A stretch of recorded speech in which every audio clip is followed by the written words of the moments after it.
I'm happy to go. So we think that's just absolutely inconsistent with the jury's verdict. I mean, the jury's verdict was resoundingly clear. There was no trafficking, there was no racketeering, everything was consensual, everything was adult, which is why he was convicted only of the offense. What we feel happened today was that the judge acted as a 13th juror, yes, one that we did not choose, and that he second-guessed the jury's. So Diddy's lawyers are abandoning him, and the reason might shock us. What began as a high-stakes legal defense for one of the most powerful figures in music has turned into a slow-motion collapse. Inside sources close to the case say that what's happening behind the closed doors of Diddy's legal war room is nothing short of mutiny. His own attorneys are calling the case a sinking ship, and the cracks are now wide enough for the public to see. The data shows a wide variety of sentences. Weighing all the relevant factors, the court determines that the sentence is 50 months of incarceration. 50. 4 years. 4 years. 5-0. 4 years, 2 months. 2 months. Yep. Wow.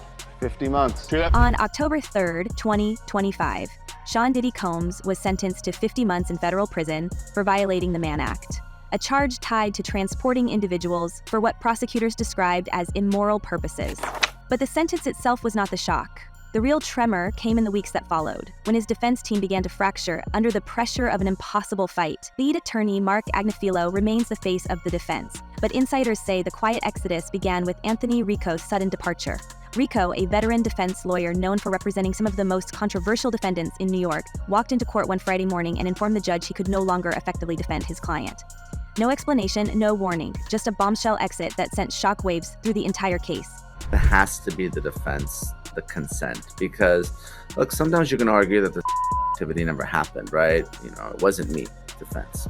But this is not your typical assault case. There are a lot of people there, right? There are people that are arranging the workers. There are people that are setting up lights and cameras, booking hotel rooms. Obviously, Diddy has a large entourage. For months, there had been whispers of tension between Rico and Agnifilo, but now those whispers have taken shape.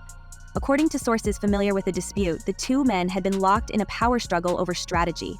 Rico allegedly wanted to delay the trial, warning that the team was unprepared to face the depth of the federal evidence. Agnifilo, on the other hand, pushed to move forward, framing Diddy's notorious freak-offs as consensual private gatherings, not criminal conduct. To outside observers, that difference might sound technical, but within the defense, it became personal. An ideological split over how to portray a man whose public image had already collapsed. Diddy's frustration, we're told, reached a boiling point when he was blocked from speaking directly to Diddy about his concerns. He reportedly tried to arrange a private conversation with his client, only to be told by co-counsel that all communication would go through Agnifilo's office. For a defense lawyer of Rico's stature, that was more than an insult. It was a red flag. One insider described it as the moment Rico knew the ship was sinking. And the question now hanging over the case is whether Rico left because he lost faith in Diddy or because he saw something darker coming that he wanted no part of. Potentially, it could be a conflict with the client, right? A disagreement. They just don't get along. The communication is poor. They don't agree on defense strategy. It could be a conflict with one of the other lawyers. Obviously, it seems like Agnifilo is the lead on this case, although Rico was certainly his one. Meanwhile, the timing of his exit couldn't be worse. The fallout comes as Diddy's post-sentencing strategy grows increasingly desperate. His remaining lawyers, Agnifilo and Tenya Garagos, have filed a motion requesting that he be transferred from the Metropolitan Detention Center in Brooklyn to FCI Fort Dix, a low-security facility in New Jersey known for its rehabilitation programs. On paper, the move sounds compassionate. The request cites Diddy's admitted struggle with substances and his desire to participate in the residential substance abuse program known as RDAP.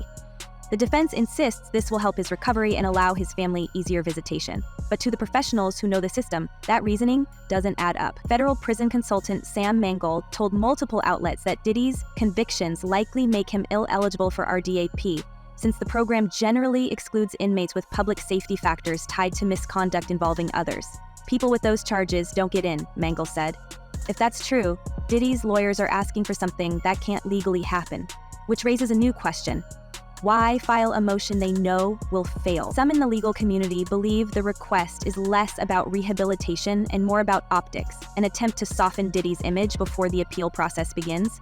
But others suspect it's a delay tactic, a way to buy time while the team reels from internal chaos. Out of New York City, we are hearing Diddy's attorneys speaking to the media after he was sentenced earlier today. This is live. Yeah, we are planning to appeal. I want to hear them, bro. We are planning to appeal. We think we have strong bases. Behind the scenes, even more troubling stories are circulating. Sources claim that Rico's resignation wasn't just about strategy. It may have been triggered by what he called impossible conditions. According to one account shared with a courtroom observer, Rico felt the team was ignoring crucial evidence and focusing on public relations instead of legal defense. Another insider claimed that Agnifilo was increasingly controlling access to Diddy himself, insisting that every message to the client go through his office. He was isolating the boss, one source said. And when you start isolating the client, something's off. Meanwhile, Diddy's situation inside the Metropolitan Detention Center is deteriorating. He's been confined in the special housing unit, where even his lawyers admit communication is limited. Reports from other inmates describe the facility as overcrowded and unsanitary. Earlier this year, local outlets published photos showing spoiled food and vermin inside the cafeteria, which the Bureau of Prisons quickly denied. Still, the image of a man once worth hundreds of millions now trapped in what inmates call hell on earth is jarring.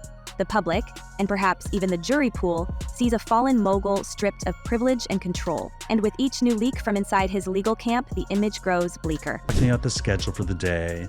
He explained the important rules. He explained count time, because they have to, look, the jail's main two things. They can't lose you and they can't kill you. So they have to, count you. And they count you twice a day. Actually, 3 times a day. You go to your bunk? Yeah, you go to your bunk. At night, they'll come. You can be laying down. And in the morning, you can be laying down. But once a day, twice a day. Once or twice. Adding to the pressure, Diddy's previous attempt to seek clemency has become a political sideshow. Just days after his sentencing, former President Donald Trump told reporters that Puff Daddy had reached out to him for a pardon. The claim went viral immediately, though Diddy's representatives declined to comment. Whether true or not, the optics were devastating. In the court of public opinion, it painted a picture of desperation. An artist who once proclaimed independence, now seeking rescue from the very establishment he built his career railing against. Even if the pardon request was exaggerated, it reflects the reality of Diddy's current position, cornered, humiliated, and clinging to any chance of relief. Court filings show that he has already served over a year in custody and still faces strict supervision once released, including mandatory treatment programs and unannounced searches. For a man accustomed to secrecy and control, that is its own kind of punishment. And now, with key members of his defense quitting, he faces the remainder of his sentence and the looming appeal, with fewer allies than ever. So these are fluorescent lights. Yeah. And you're sleeping in that light. What was the first night there?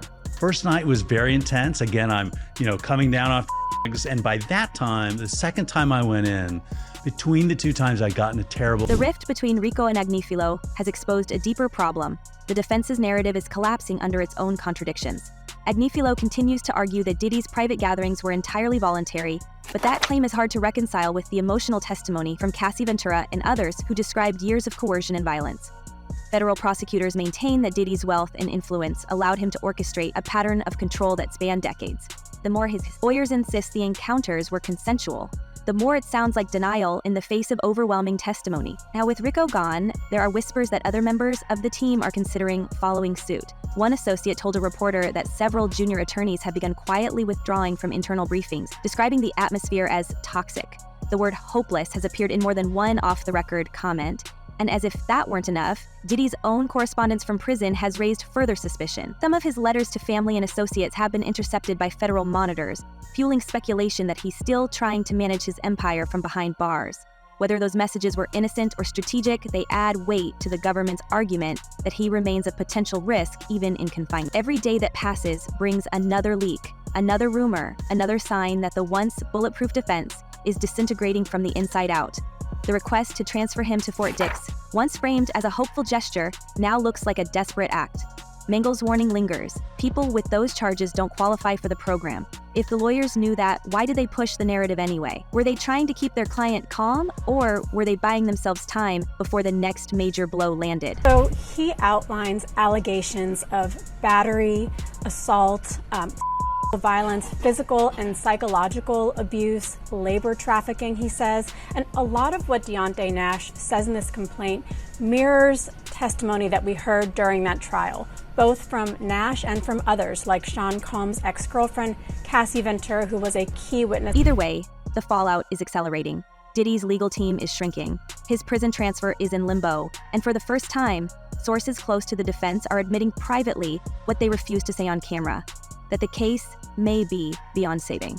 But as we start to connect the dots between Rico's abrupt exit, the failed transfer request, and the whispers of resignation spreading through Diddy's camp, one question keeps resurfacing. If the lawyers are jumping ship now, what do they know that the rest of us don't? He did a whole lot to a whole lot of people, and now he's paying for it. So all these cats, I guess y'all get y'all visitation rights. Some of y'all can get y'all conjugal visits right with him. I don't give. While Diddy's lawyers were publicly insisting he'd walk free, behind the scenes they were preparing for the worst. Every motion, every headline, every whispered rumor from inside the courthouse told a different story, one of defeat creeping closer by the day. The 50-month sentence handed down in early October was only part of it. There's also the $500,000 fine, the forfeited properties under review, and the haunting question of whether prosecutors are truly finished. According to one federal contact familiar with the case, the Mann Act conviction might not be the last word. We can feel the chill in that phrase. It hints at something bigger, a possibility that new charges could emerge from evidence still being processed. Image. The mood within what's left of his defense team is no longer about vindication, it's about containment. Insiders say that in late October, weeks after sentencing, private meetings turned from legal strategy to damage control.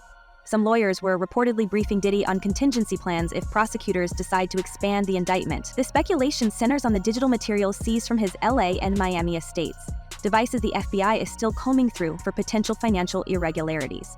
If those files reveal evidence of tax misreporting or undisclosed settlements, this case could stretch far beyond a 4-year sentence.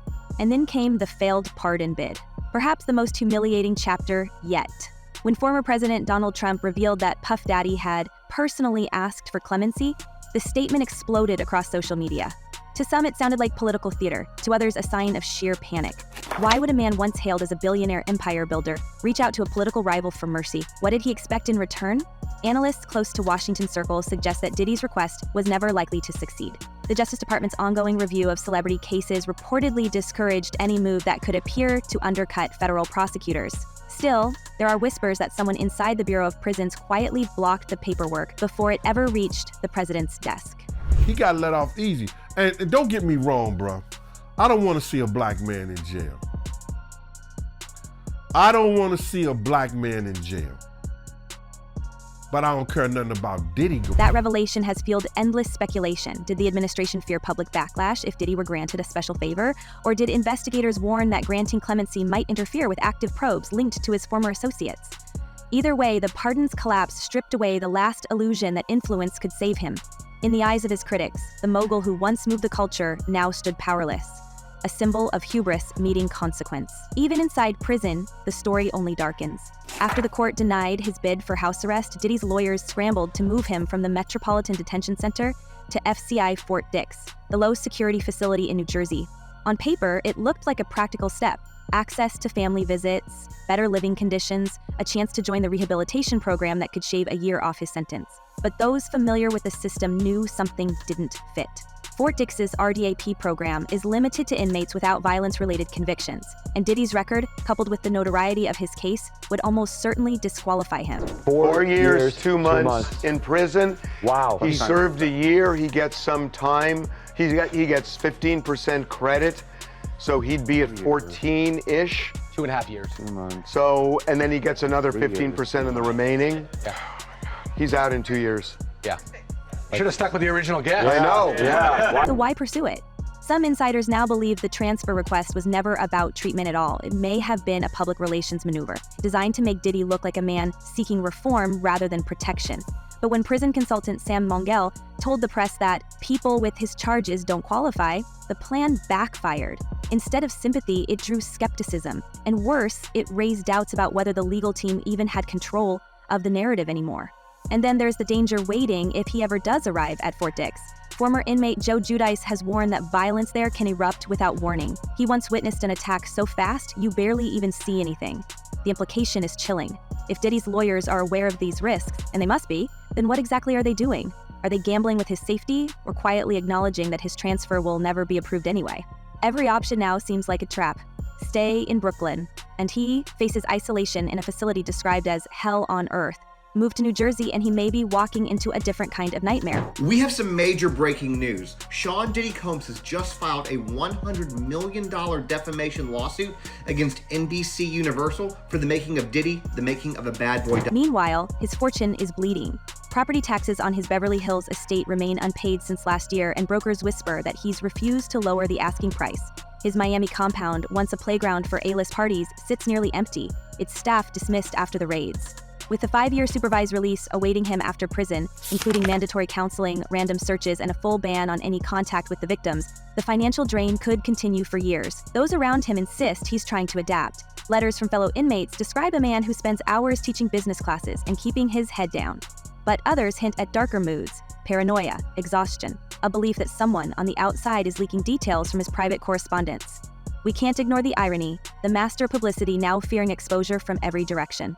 And as we piece together the chaos, another thread begins to emerge. The possibility that the lawyers walking away aren't just leaving out of frustration, they're distancing themselves from information that could explode later.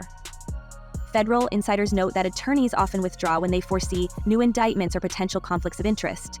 Ricco's exit might have been the first signal of that shift. If prosecutors are indeed reviewing fresh evidence, we may see a second wave of resignations before year's end. By now, the pattern is unmistakable. Diddy's defense is unraveling, his pardon plea has failed, and his chances at a safer prison transfer appear doomed. The empire that once seemed untouchable is collapsing piece by piece, not from outside attacks, but from within. The people who know the truth, his lawyers, his consultants, even some of his oldest friends, are falling silent or walking away, and that silence is louder than any statement. Are you concerned that Sean Diddy Combs could be sexually assaulted, violently assaulted? Is that a thing? Because based on what was said in court, it feels like a thing. So here we are, watching the story of Sean Diddy Combs twist into something darker than anyone expected. The legal team is in ruins, the system isn't bending, and the countdown to his next court motion has already begun. But one question remains. When the final lawyer turns out the lights and leaves him standing alone with his secrets, what will be left of the man who once called himself untouchable? Tell us what you think. Has Diddy reached the end of his empire, or is there another twist still waiting? Until next time, stay tuned, stay curious, and remember, in Hollywood, no fall is ever final.